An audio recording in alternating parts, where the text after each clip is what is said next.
I was teaching kids primarily, I would have parents ask me frequently if I thought their child had any talent. Now, if the kid had a real obvious affinity for music, everybody knew it. And so the parents generally didn't have to ask. But the ones that did weren't asking out of pride or concern or even just simple curiosity. At least I don't believe they were. I think if they asked that question, they really thought the answer might be no. And what that meant to them was, should I be spending money on music lessons on a kid that doesn't have any talent? Now, if they were to ask me that question directly, that I would have a direct answer for. I would say, yes, you should. Because I don't think talent is really the thing that matters here. Or at least, talent isn't the deciding factor. We have a funny view of things in our society when it comes to music and the arts and excellence in general, really. We celebrate hard work and we talk about how that's what it takes, but at the same time, when it comes to things like music especially, I think a lot of people think you either have it or you don't. And the problem with that is, if you're one of the people that feels like you don't have it, you're probably never going to get it. You're not going to work hard enough to get to the point where playing music feels good. I've really come to believe that what we call talent is really just a question of natural affinity.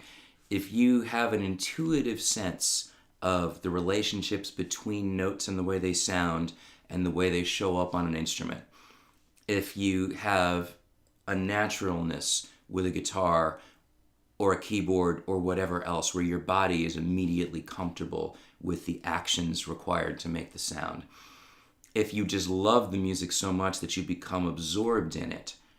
We've all known hard-working people that became good at something. And then we've all known the prodigies that just excelled. But the fact is, even those people probably worked a lot harder than you ever saw. That gift that they have allows them to push through the challenges. They might get frustrated, but they're not going to get frustrated and give up. And it's mostly because they already have fallen in love with it. They already love it so much that no amount of challenge is going to push them away from wanting to do it.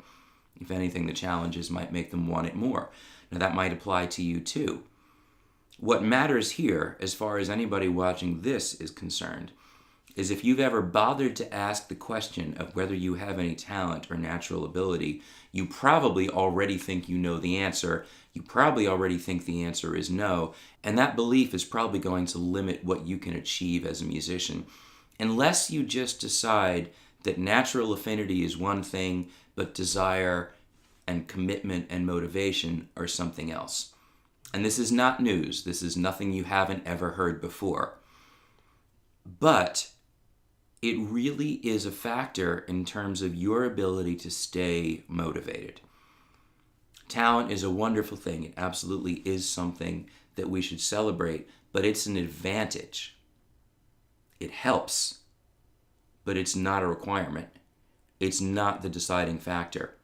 And even the people that you think are the most talented certainly worked very, very hard at what they do to be able to become as good at it as they appear to be right now. So this is a thought that I think is really important that you take to heart, whether it's for yourself, in your own interest in playing music, whether it's for your kid that's starting to play an instrument and you're wondering whether they have it or not. It is the desire to do it. That's it. If you're talking about your kid, find a way to make them love it and they'll stick to it. If it's for you, find the things you love, the aspects of music, the parts of playing music, the kind of music that feeds you somehow. And feeds you in a way that you still get some level of satisfaction even if you're struggling with the technical aspects of what's going on. Because remember, yes, some people are just more physically adept than others. Some people are more coordinated. Some people are just more comfortable in their bodies than other people are. But all of that stuff is still mechanics. And even if you don't achieve greatness, you can achieve goodness, you can achieve competence. So if you've ever asked that question of whether you have any talent, just put it aside. It doesn't need to be answered. Maybe you can say to yourself, yeah, I do have a gift, and that gift is loving music enough to want to learn how to play it well. Talent is an advantage. It's not a requirement. That is a core concept when it comes to your ability to learn. You improve by setting goals, making a plan to reach them, and implementing that plan one step at a time. You've heard this 1,000 times relating to 1,000 other things in life, and music is no different. And the real trick is to always go forward without any preconceptions about what you can and can't achieve.